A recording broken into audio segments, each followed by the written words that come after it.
Bom dia, boa tarde, boa noite, meus caros alunos do sétimo ano. Professor Humberto aqui, e agora nós vamos entrar em outro conteúdo, né, que agora é na parte de geometria.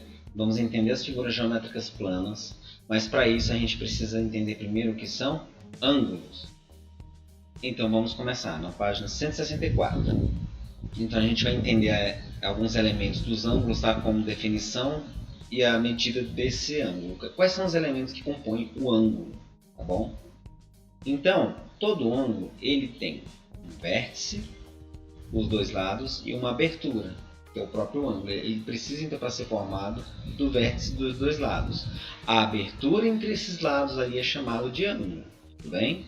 Então você pode verificar aí, ó, nesse exemplo, que você tem um ângulo e aí esse ponto O, de onde saem os dois lados da abertura, ele se chama vértice, tudo bem?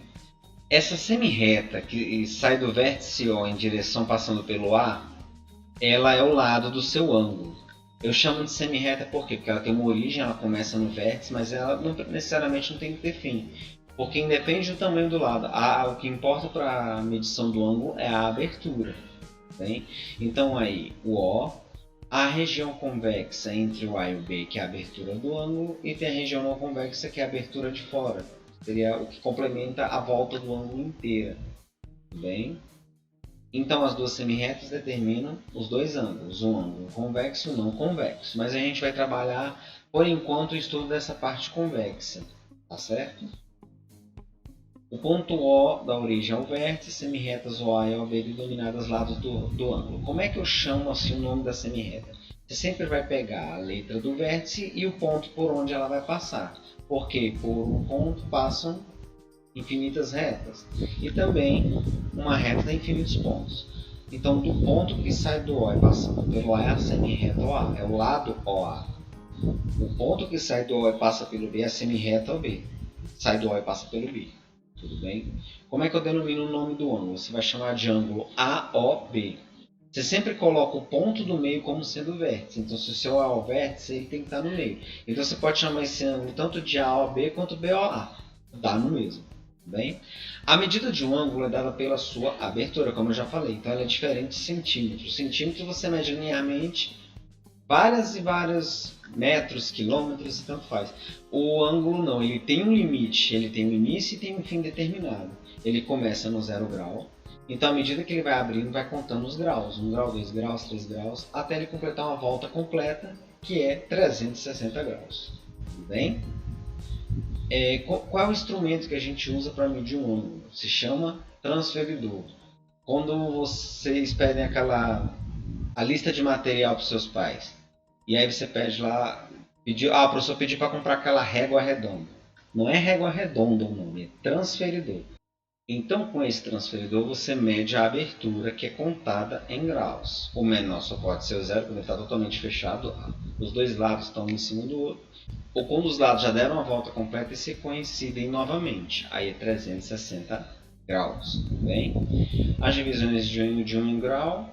Por enquanto a gente vai se preocupar com os graus, mas o grau ainda pode ser subdividido em minutos e segundos, tá bom? Um grau tem 60 minutos, um minuto tem 60 segundos, é igual a hora mesmo, tá bom?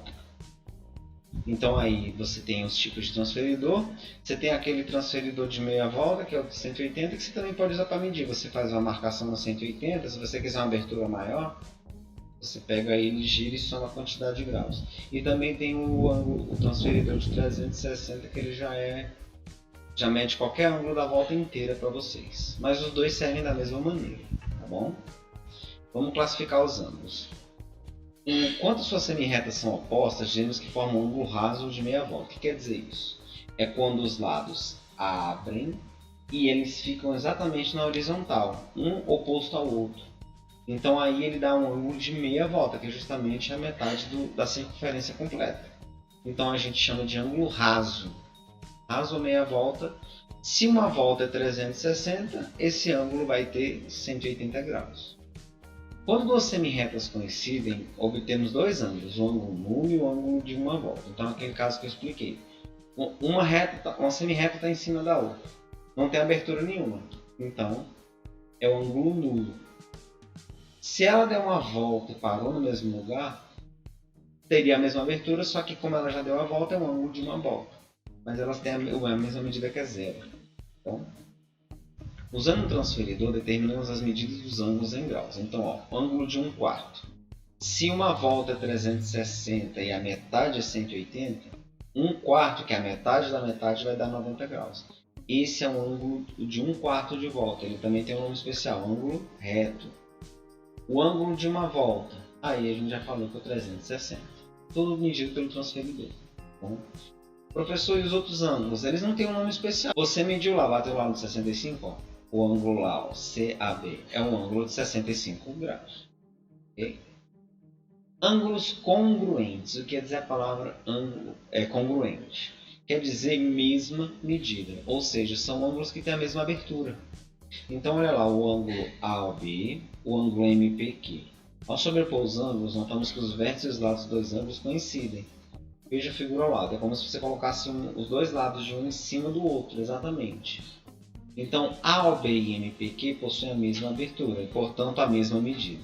Então, eles sendo congruentes, então o vértice O e o vértice P dos dois ângulos diferentes eles coincidem, acabam sendo o mesmo ponto. O A e o M ficam em cima da mesma semirreta, o Q e o B na mesma semirreta, como elas têm a mesma abertura, congruentes. E aí você usa esse símbolo aí de igual com um tio em cima para dizer que é congruente. Então, no caso do estudo dos ângulos, você não vai usar o sinal de igual, você vai usar o sinal de congruente, para dizer mesma medida. Porque mesmo que os ângulos tenham a mesma medida, eles não são iguais, são ângulos diferentes. Bem? Ângulos consecutivos e ângulos adjacentes. Aí vocês têm que prestar bem atenção que tem uma pequena diferença que vai ser importante. Observe esses ângulos AOB, BOC e AOC. Então você tem três ângulos aí diferentes, mas alguns coincidem com as mesmas aberturas, né? Vamos determinar quem é então que vai ser adjacente ou consecutivo, tá bom? Vamos destacar, a gente pegou esses três ângulos e quebramos. Tem o AOB, o BOC que juntava com ele e o AOC que é o grandão com os dois. Então, se a gente comparar AOB com o BOC, você pode olhar aqui, ó, esse primeiro bem aqui.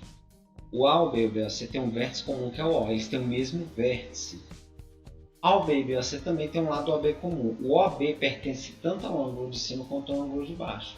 Então, nesse caso, a gente chama eles de ângulo consecutivo, onde tem um lado e continua o outro. Você pode chamar de consecutivo, tá bom? Comparando AOB e AOC, ó, AOB e AOC. O AOC, que é o maior de fora, e o AOB, que é a parte desse ângulo de cima, eles têm o mesmo vértice comum também, que é o O. O AOB e o AOC tem um lado comum que é o OA. Esse OA, que é o lado de cima, é o mesmo para os dois ângulos, certo? Eles também são consecutivos, porque tem um lado comum. O BOC, que é o de baixo, com o maior que é o AOC, também tem um lado comum que é o de baixo, OC. Só que tem uma diferença do primeiro para os outros dois, que aí é o ângulo adjacente. Eu vou explicar. Os ângulos consecutivos, então, tem um lado igual para os dois, não importa em qual posição que ele esteja. Mas para eles serem adjacentes, um não pode estar, em teoria, como é que a gente pode falar, dentro do outro.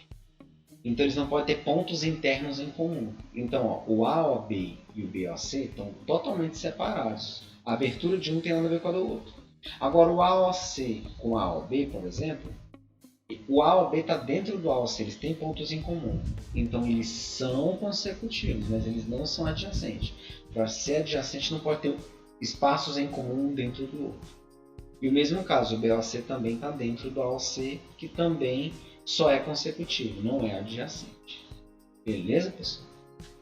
Então esse primeiro conteúdo era mais para a gente se familiarizar mesmo com o conteúdo de geometria plana, tá bom? Começar com ângulos com calma, só com nomenclaturas. Então a gente nesse caso não vai ter nenhum cálculo para fazer as atividades. Você só precisa ler os conceitos para poder responder. Bem? Professor Humberto aqui, abraço. Tchau, tchau.